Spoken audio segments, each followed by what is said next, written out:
Hi friends, this is Venkatesh Devasani. ఈరోజు మనం discuss చేయబోతున్నటువంటి ఇంపార్టెంట్ కరెంట్ అఫైర్స్ టాపిక్ వచ్చేసి అంతర్జాతీయ యోగా దినోత్సవం అండి.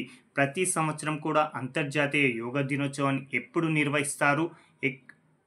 నిర్వహిస్తారు అనేది ఎగ్జామ్ పాయింట్ ఆఫ్ వ్యూలో ప్రశ్న అడగడానికి అవకాశం ఉందండి.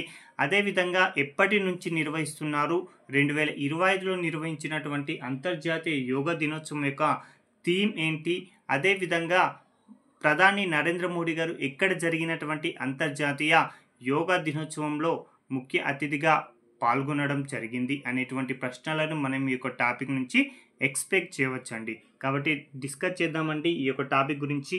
అంతర్జాతీయ యోగా దినోత్సవాన్ని ప్రతి సంవత్సరం కూడా జూన్ 21వ తేదీన నిర్వహించడం జరుగుతుంది. అయితే 2025 సంవత్సరంలో నిర్వహించినటువంటి అంతర్జాతీయ యోగా దినోత్సవం అనేది ఎన్నవ ఎడిషన్ని 2025లో నిర్వహించారని అడగడానికి అవకాశం ఉందండి. కాబట్టి 2025లో నిర్వహించిన అంతర్జాతీయ యోగా దినోత్సవం అనేది 11వ ఎడిషన్ అని గుర్తుంచుకుంటే సరిపోతుందండి. అయితే భారత ప్రధాని నరేంద్ర మోడీ గారు ఎక్కడ జరిగినటువంటి అంతర్జాతీయ యోగా దినోత్సవంలో పాల్గొనడం జరిగిందని కూడా ఎగ్జామ్ పాయింట్ ఆఫ్ వ్యూలో అడగవచ్చు. కాబట్టి దాని గురించి డిస్కస్ చేద్దామండి. ప్రధానమంత్రి నరేంద్ర మోడీ గారు జూన్ 21, 2025న ఆంధ్రప్రదేశ్ రాష్ట్రంలో ఉన్నటువంటి విశాఖపట్నంలో జరిగినటువంటి ఈ యొక్క 11వ అంతర్జాతీయ యోగా దినోత్సవ వేడుకల్లో పాల్గొని 45 నిమిషాల పాటు యోగా చేయడం జరిగింది. కాబట్టి 11వ అంతర్జాతీయ యోగా దినోత్సవంలో మోడీ గారు ఎక్కడ పాల్గొన్నారని డైరెక్ట్ ప్రశ్న అడగవచ్చు. కాబట్టి ఆంధ్రప్రదేశ్ అని గుర్తుంచుకోండి. ఆంధ్రప్రదేశ్లో ఏ జిల్లా అంటే విశాఖపట్నం అని గుర్తుంచుకుంటే సరిపోతుందండి. అయితే ఒక 11వ అంతర్జాతీయ యోగా దినోత్సవంలో విశాఖపట్నంలో జరిగిందంటున్నాం.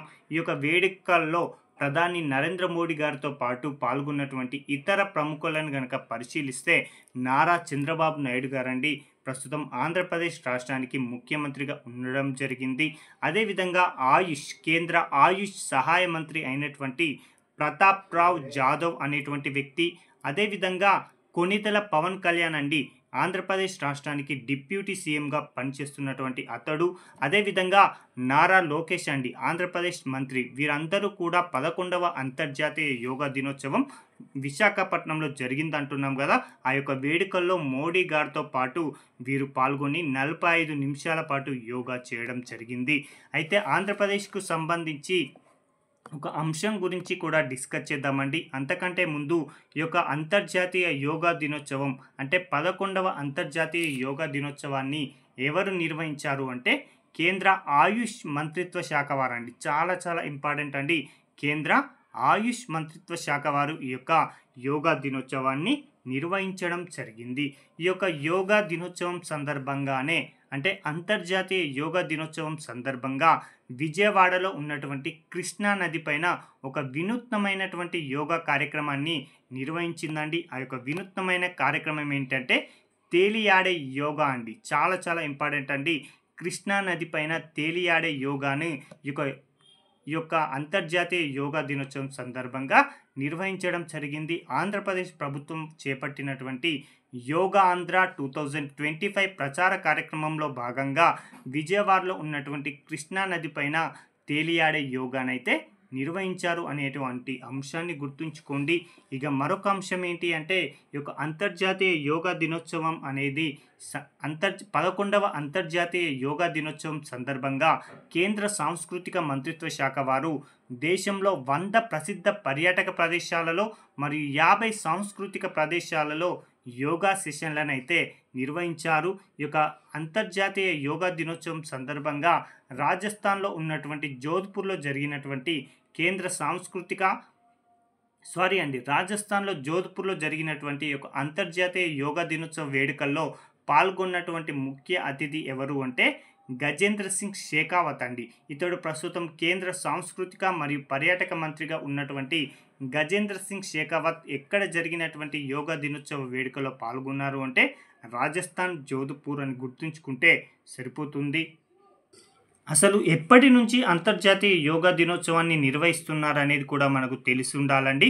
దానికి సంబంధించిన చారిత్రక నేపథ్యాన్ని కనుక పరిశీలిస్తే భారతదేశం యొక్క ప్రాతిపదికపై భారతదేశం యొక్క ప్రతిపాదనపై మరియు 175 దేశాల యొక్క మద్దతుతోటి ఐక్యరాజ్య సమితి జనరల్ అసెంబ్లీ 2014 డిసెంబర్ 11వ తేదీన జూన్ 21వ తేదీని అంతర్జాతీయ యోగా దినోత్సవంగా నిర్వహించాలని ఒక తీర్మానాన్ని ఆమోదించింది. కాబట్టి చాలా చాలా ఇంపార్టెంట్ అండి.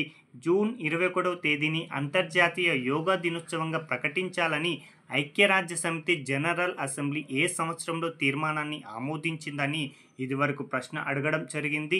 2014 డిసెంబర్ 11 అని గుర్తుంచుకుంటే సరిపోతుందండి.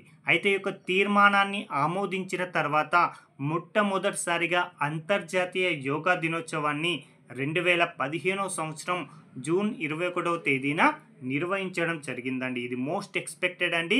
ఎప్పటి నుంచి అంతర్జాతీయ యోగా దినోత్సవాన్ని నిర్వహిస్తున్నారు అంటే 2015 అండి. మొట్టమొదటిది ఎప్పుడు అంటే 2015. ప్రస్తుతం అంటే 2025లో నిర్వహించింది ఎన్నవది అంటే 11వ అంతర్జాతీయ యోగా దినోత్సవం అని గుర్తుంచుకుంటే సరిపోతుందండి. అయితే ప్రతి సంవత్సరం కూడా యోగా దినోత్సవానికి ఒక ప్రత్యేకమైనటువంటి థీమ్ని అయితే ఎంచుకోవడం జరుగుతుంది. అయితే 2025లో నిర్వహించినటువంటి 11వ అంతర్జాతీయ యోగా దినోత్సవం యొక్క థీమ్ను కనుక పరిశీలిస్తే ఒకే భూమి ఒకే ఆరోగ్యం కోసం యోగా అండి. చాలా చాలా ఇంపార్టెంట్ థీమ్ను గుర్తుంచుకోండి. ఒకే భూమి ఒకే ఆరోగ్యం కోసం యోగా లేదా yoga for one earth one health అనేటువంటి ఒక థీమ్ని అయితే ఎంచుకోవడం జరిగింది. ఈ థీమ్ని అయితే తప్పనిసరిగా గుర్తుంచుకోండి. ఈ థీమ్ పైన ప్రశ్న అడగడానికి అవకాశం ఉందండి. ఇదండి ఇప్పటికి సంబంధించినటువంటి కరెంట్ ఇన్ఫర్మేషన్ అండి అంతర్జాతీయ యోగా దినోత్సవం గురించి. అయితే దీనికి సంబంధించిన అంతర్జాతీయ యోగా దినోత్సవం గురించి ఇప్పటివరకు ఏ విధమైనటువంటి ప్రశ్నలు అడిగారో మనం డిస్కస్ చేయడం జరిగింది. అయితే యోగాకు సంబంధించిన కొంత బేసిక్ ఇన్ఫర్మేషన్ కనుక పరిశీలిస్తే యోగా అనేది ఒక సంస్కృత భాషా పదం అండి. దీని యొక్క అర్థం ఏంటి? యోగా యొక్క అర్థం అంటే చేరడం లేదా ఏకం చేయడం అనేటువంటి అర్థాన్ని ఈ యొక్క యోగా అనే పదం ఇవ్వడం జరుగుతుంది. అయితే ప్రాచీన కాలం నుంచే ఈ యొక్క యోగాభ్యాసం అనేది ఆచరణలో ఉండడం జరిగింది. అయితే ప్రస్తుతం మనం ఎవరిని యోగా పితామహుడిగా అభివర్ణించడం జరిగింది లేదా ఎవరిని యోగా పితామహుడిగా పిలవడం జరుగుతుందంటే పతాంజలి మహర్షి అనేటువంటి ఒక వ్యక్తిని యోగా పితామహుడిగా పిలవడం జరుగుతుందండి. కాబట్టి చాలా చాలా ఇంపార్టెంట్ ఉన్నటువంటి టాపిక్ అండి. ఇక్కడ నుంచి ఒకటి ప్రశ్న రావడానికి అవకాశం ఉంది. Thank you.